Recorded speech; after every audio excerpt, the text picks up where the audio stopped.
Welcome back to the Vandy Sports Podcast presented by the Wash House. I'm Joey Dwyer here with Brandon Bigsby at Memorial Gymnasium following Vanderbilt's 102-63 win over Maryland Eastern Shore. Brandon, an exciting night at Memorial Gym for Mark Byington's first game, and I think Vanderbilt showed why it's a product worth investing in and maybe hoping in a little bit. I think the team showed tonight that the framework is there for this to be a really fun season. This could be a really fun team. You also saw some deficiencies, though. I think defensively there's a lot of work to be done. I think the three-point shooting was a story, but overall, a really successful night for Mark Byington and his first night as the Vanderbilt head coach. I guess not his first night, but the first night in season of being the Vanderbilt head coach. A lot of guys stepped up, and a lot of guys that he had praised really showed kind of what he had talked about throughout the offseason. So a good night for Vanderbilt basketball and an exciting start of a new era. Yeah, and I think that we saw in this game a lot of what we were expecting to see, right? We saw the offense. We saw a little bit of the defensive capabilities, even though it is a work in progress. You even heard Mark Byington say during the presser that he wasn't really thrilled with how they looked defensively, even though he thought they found some things that were working in the second half. Overall, though, I think you just saw a lot of what this Vanderbilt program can be. That high-flying, just fun-to-watch, entertaining product that I think the fans have just really been looking for. Again, we talked about it during the season preview last week, Joey. I don't think that everyone's expecting Vanderbilt to be this 20-plus win team that dominates and goes through the SEC and makes a deep run in the tournament. I think Vanderbilt fans just want something to have hope in and gravitate towards again. And if you ask me, I think Vanderbilt Commodores showed a good bit of that tonight. Yeah, and a lot of the hope for me comes with the one turnover performance. Mark Byington said he's never really been a part of that, or he doubts that he's been a part of that. It was 71 possessions in the game for Vanderbilt offensively, one turnover, and it didn't come from Jason Edwards or Grant Huffman or Tyler Tanner, their primary ball handlers. It came from MJ Collins, who more of a secondary ball handler. I thought it was interesting he was guarding the primary ball handler tonight, though, and I think really gave Vanderbilt a good look with his length there. Defensively, though, a lot of questions, right? Maryland Eastern Shore, I thought had it too easy at times, had some open looks that they missed. When you play in the SEC, a lot of teams aren't going to miss those looks, and I think Vanderbilt's just got to really iron down some things. I don't think any of this is unfixable. You saw Devin McLaughlin kind of get blown up on the first play of the game, but otherwise I thought it was a lot of communication issues. It was a lot of late rotation, stuff like that. That's all fixable, and I think that's where my hope comes from. And also, Vanderbilt shot 23.5% from three tonight on pretty high volume and still won and still scored 100. That's a real testament to kind of how many dimensions this team has. They're going to be balanced, and they probably aren't going to have a guy score 30 a whole lot, but they're going to have a lot of guys in double figures every night, and that's going to be the blueprint for this team. Yeah, and I mean, firstly, you mentioned the defense there. Mark Byington, he even said that himself. He was not thrilled at all with how his team looked on the defensive end, and I think you did see a lot of that, some defensive lapses, not from effort or ability, but really just communication things. And I think you have to remember, this Vanderbilt team has not really been working on the defensive end all that long. Yeah. Mark Byington said himself back in September, we're just now starting to really install what our defense is and what we want it to be. So it wasn't surprising to see them have some of those miscues, have some of those mistakes, especially when you remember that this is a completely new team. Jason Edwards, he said earlier, no one's played together on this team other than Tyler Nickel and MJ Collins.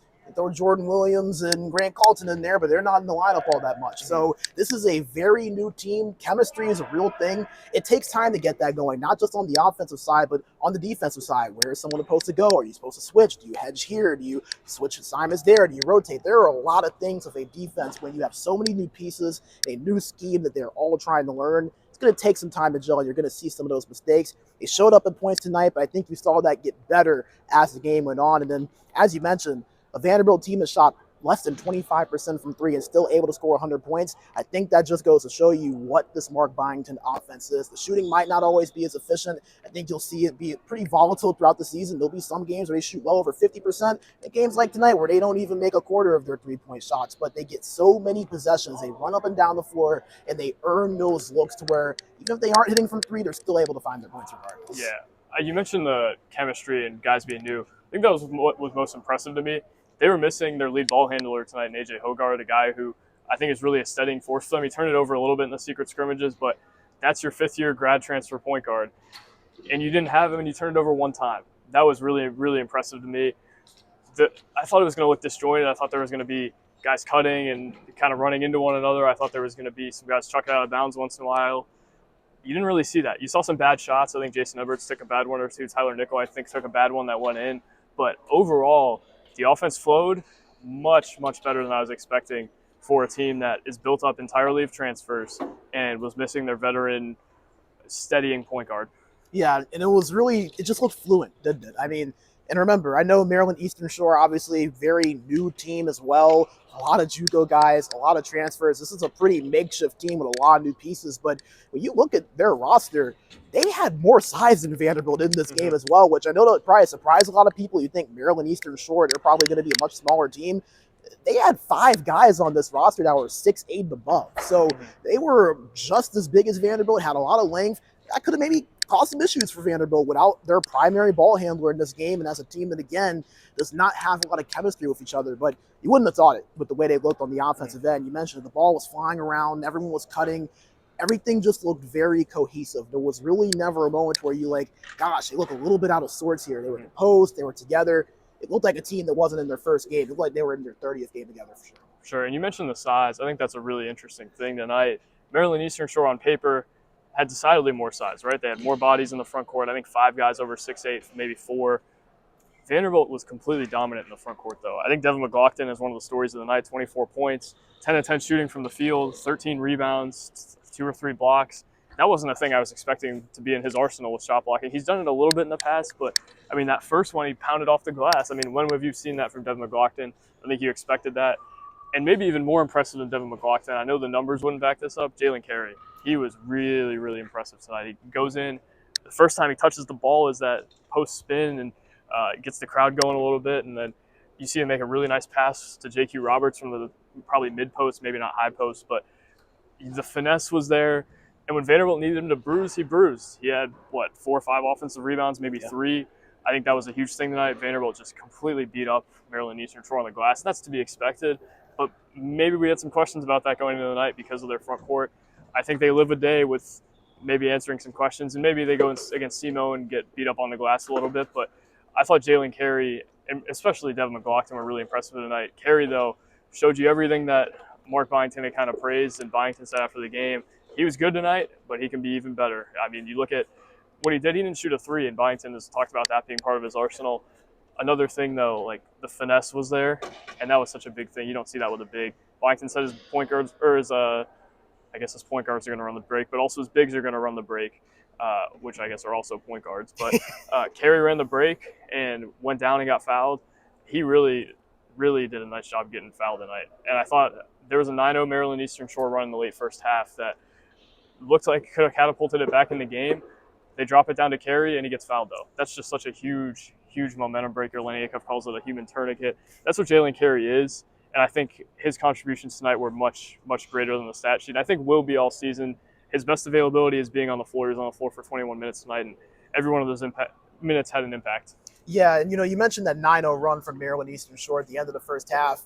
You don't want to keep going back to the past too much, but it feels like with some of the past teams, that would have been a moment where you were a little bit worried, right? Where fans were like, oh no, here we go again. Because remember, they were up against Presbyterian last year in a similar game at halftime. Presbyterian got on a massive run, and that Vanderbilt team could never recover from that. This Vanderbilt team was completely different. Came right in, calmed things down. Mark Byington actually called a timeout at the end of that 9-0 run that I think really settled things down and kind of got them back into gear, especially going out of halftime where it really felt like Vanderbilt hit the gas and took things over. Joey, you mentioned McLaughlin and Carey. I want to start with McLaughlin. Feels like he's someone that almost flew under the radar a little bit. I know we mentioned him a little bit as someone that can be kind of a steady player, jack of all trades, can play 3 or 4 different positions, but I don't think anyone expected him to blow up on the stat sheet the way he did. 24 points, 13 rebounds, and he was even making an impact outside the stat sheet. I mean, you saw him constantly disrupting plays, constantly blocking shots, just being a body to make a lot of Maryland Eastern Shore's offensive sets, especially in the second half, pretty uncomfortable. So I think that everyone knew that Devin McLaughlin was a guy that you could rely on on the offensive side and the defensive side, but he looked like a guy that could maybe even contribute a little bit more based on what we saw tonight. And then again, Jalen Carey, you can tell how much Mark Byington believes in him. Remember, that was his first commit once he got to Vanderbilt. I mean, it was maybe not even a week after Mark Byington took the job. Jalen Carey committed to Vanderbilt after hitting the transfer portal. So he's obviously someone that Mark Byington has believed in a lot. He said in the press conference, as you mentioned, that he thinks that there's a lot of untapped potential that we haven't even seen yet in him. And I think we saw a little bit of that tonight. Something that stands out to me with Jalen Carey, he is so composed when he has the ball in the paint. He never gets out of sorts. He never gets sped up. He always just has that perfect balance of between being able to be instinctive but not rushing into a bad play. And that's something that can be very tricky, especially for someone that is still a younger player. He's only 19 in his sophomore year, doesn't have a whole lot of experience playing significant minutes, but he looked right at home, looked very settled in, and I'm curious to see how both of those guys can use this as momentum and if they can carry this forward. A thing about Carey I like, and we're just going to rave about Carey all night. I think that's the theme of the show. He came in and was composed, but completely changed the energy of this game. Yes. He was the sixth man, obviously started the second half, but didn't start out starting this game.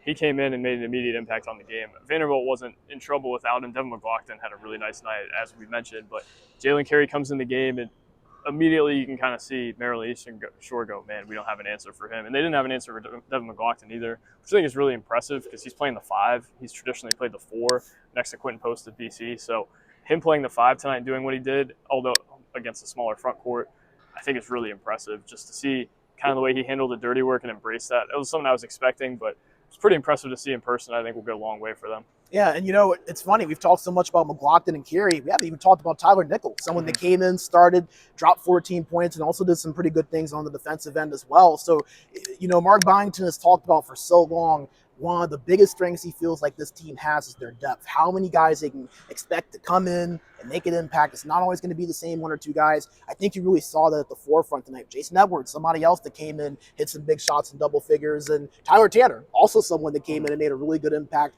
not just on the offensive end with 9 points, but 3 steals tonight in his debut as a freshman.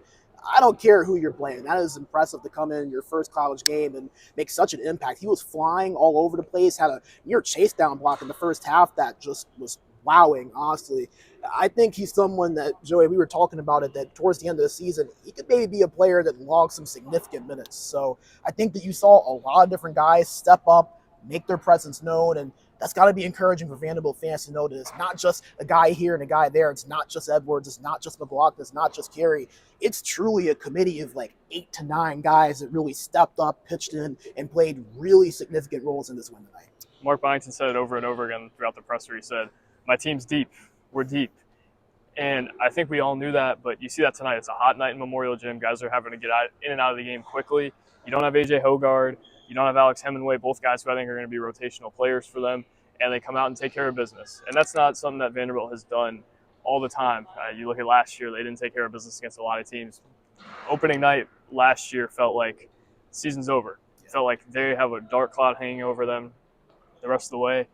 Tonight you leave feeling like, man, they've got some life. This team has a chance to do something. And maybe you don't look at it and say, well, they're going to be a tournament team, but you look at it and say, man, they're going to be a fun watch.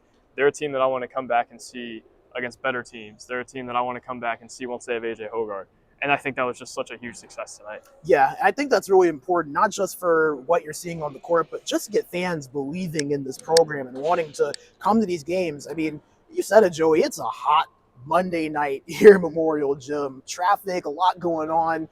Pretty decent crowd here for night number 1 on what probably was the most favorable situations. An opponent as well that most Vanderbilt fans probably aren't very familiar with. Obviously, I know we are. I don't think Mark Byington was very familiar familiar with. Obviously, we're sickos, so we're Maryland Eastern Shore experts. But nevertheless, it's, hey, read the Blue Ribbon preview if you want to learn more about that. There you go. Nice little plug there. Yeah, but, nevertheless, a nice little crowd tonight. And I think that as Vanderbilt continues to put up results like this and continues to just play the way that they did, even if this doesn't really lead to wins, they can just continue to look the way they did, give fans a fun product that they can watch and just something they can believe in. Belief and hope is not something that Vanderbilt fans have been able to really have and experience at a consistent level with this program, really since probably the Bryce Drew era in his last year when they had that stacked recruiting class.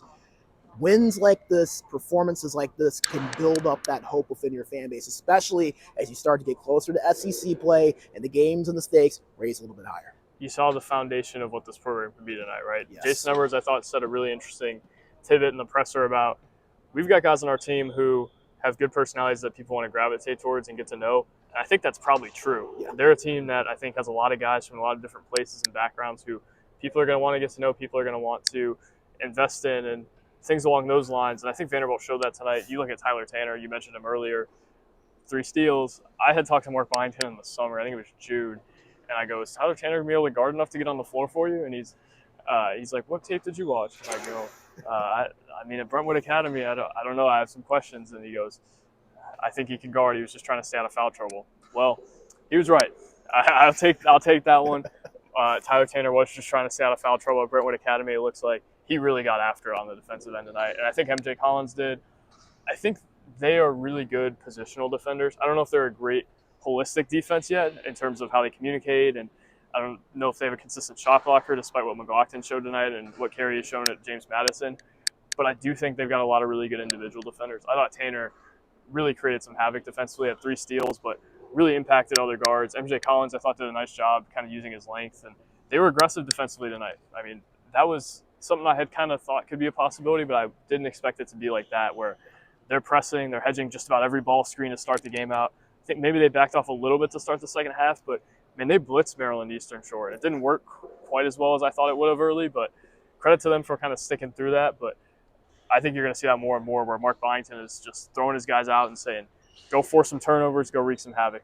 Yeah, and I think you saw the result of that in the second half, even though they weren't necessarily blitzing as consistently in that second half as we saw in the first half successfully.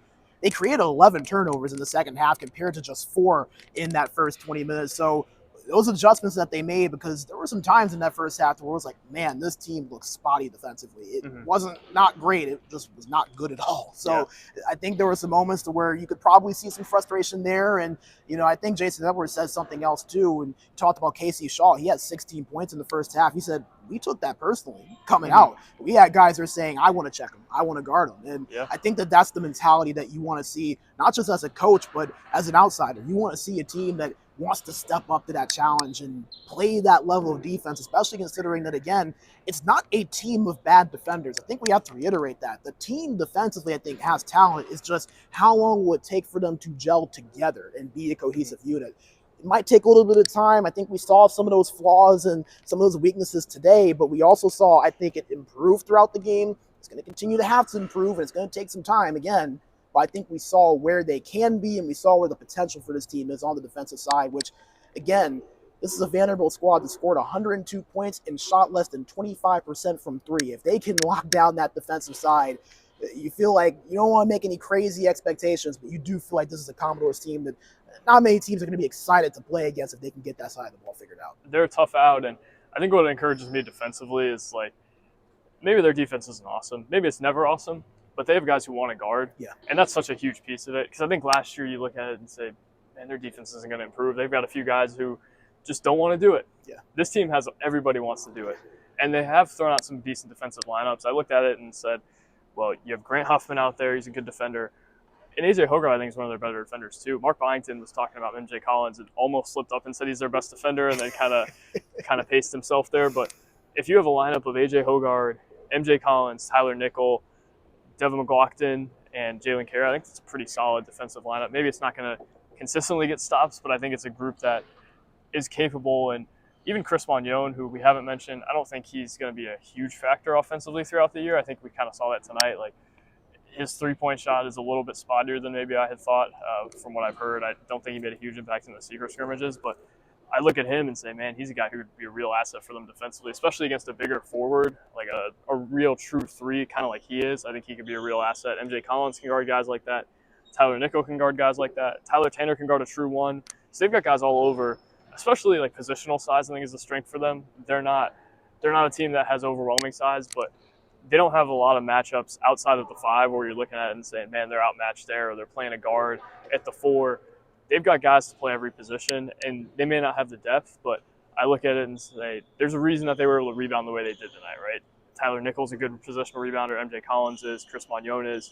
And I think that's valuable, and that's what's going to help this team to maybe overcome some of their size deficiencies in the front court. Yeah, and again, against the Maryland Eastern Shore team that had plenty of size that matched pretty well with Vanderbilt. So it's not like this was one of those situations where, Vanderbilt's playing a mid-major school that had a ton of JUCO guys come in. They're bigger than them, so therefore they should rebound better. That wasn't the case with this matchup, and I think that's an important thing to remember. That positional aspect, that tenacity and that want to rebound, that's a big part of it. Being able to position yourself and just being able to want it enough. That's a massive aspect of being able to rebound well. I thought Vanderbilt did that really well tonight. And you mentioned Chris Magnon, not his night maybe tonight in terms of that scoring output, that impact. But again, I think that's one of the things about this Commodores team that is so interesting. It's going to be someone different every night. Tonight it might have been Tyler Nickel. Next game, it might be Grant Huffman. You never know. It's a different story with this team every single night in terms of who that outstretch of scoring output is going to come from and who's going to get those shots. I think that's what makes them fun. I think that's what makes them interesting. And I think that's also what makes them a little bit tougher to prepare against because you just don't have that one guy or those two guys. You're like, if we stop him, we stop their offense. It's really a offense by committee in a sense with this Vanderbilt team. And I think you saw a glimpse of that here in this game. For sure. Brandon, I don't think you write home tonight saying this is a tournament team or this is a team that we know exactly what they are because their opponent tonight was nowhere near the caliber of what they've seen. I think Cleo has built a solid program in year one. I think they've got a lot of guys who are capable players at that level. I think they're actually kind of a sleeper in that league. I saw some people saying that this morning. I mean, I don't know if their depth is where it needs to be. I don't even know if they have a second scorer, but I think they were a little more challenging than you maybe would have thought. They didn't get ran off the floor despite the score. At least at first, it looked like they competed for a while, and they're capable. They just don't have enough depth, and they don't have even a secondary scorer. But I leave tonight saying this is going to be a fun season to cover. Whether they make the NIT, whether they don't make the postseason, whether they make the NCAA tournament, it's going to be a fun team to be around. I think they got a lot of good personalities. I think they got a really fun style of play, and I think they're going to knock off some teams that they probably shouldn't because they scored 102 points tonight, shooting under 25% from three. I think this is a team worth hoping for and a team worth investing in if you're a Vanderbilt fan. And I think it's a team worth showing up for the first time in a year or two because I think that NIT team a few years ago was worth showing up for. I don't know if this team's going to go on a heater like that, but I think they're a team that is going to be a team that people gravitate towards. And that's probably my main takeaway from tonight. Bigger than Jalen Carey or Devin McLaughlin or Tyler Tanner. People are going to want to see this team at some point, I think. And I think they're going to win a game or two that puts them on the national radar saying, man, Mark Byington, maybe he's building something there. Yeah, and, you know, you go back to what was about 5 hours ago now. We were standing right outside Memorial Gym, and we were having that conversation. What do you think you hope to see? What do you want to leave this gym today saying about this Vanderbilt team? And I think we both said it. You just want to leave with the same hope that you came in with, that this team can maybe do something. You can have some hope in this team. You can have some excitement in this team. And, again, I don't think this is a Vanderbilt team that anyone's necessarily just looking forward to playing. I think that this is a team that maybe can catch a couple of teams off guard, especially in SEC play to where it's so deep and really any contest and any team and any matchup is up for grabs. So I don't think they're going and saying, oh, this is a Vanderbilt team that's going to make the NCAA tournament and finish top 5 in the SEC. I do think it's a team where you can say, okay, this is a fun team to watch. It's a team I want to go and watch play and invest in and get to know these guys and know this group. That, I think, is the win really tonight for Vanderbilt outside the scoreboard because that's really a feeling that no one has had for this team in the last year. I mean, you said earlier, Joey, a year ago in the season opener, it felt like the season was already done. It felt done completely in just a matter of a couple of hours. I think you leave this year's season opener with just so much more optimism and just hope for what things can be in the direction in which this program is going. Sure. I think the direction is kind of to be seen, but tonight you look at it with some optimism. Big game next week against Cal. I think that's one we're really looking ahead to, and I wonder if Vanderbilt's kind of looking ahead to a little bit and saying, hey, that's a measuring stick. For now, though, SEMO on Sunday. Brandon and I will both be there. We'll have another one of these post-game. Maybe we can rope Billy into doing it with us. But from Memorial Gym, I'm Joey Dwyer. He's Brandon Bigsby. And we'll be with you all season. God bless, and peace.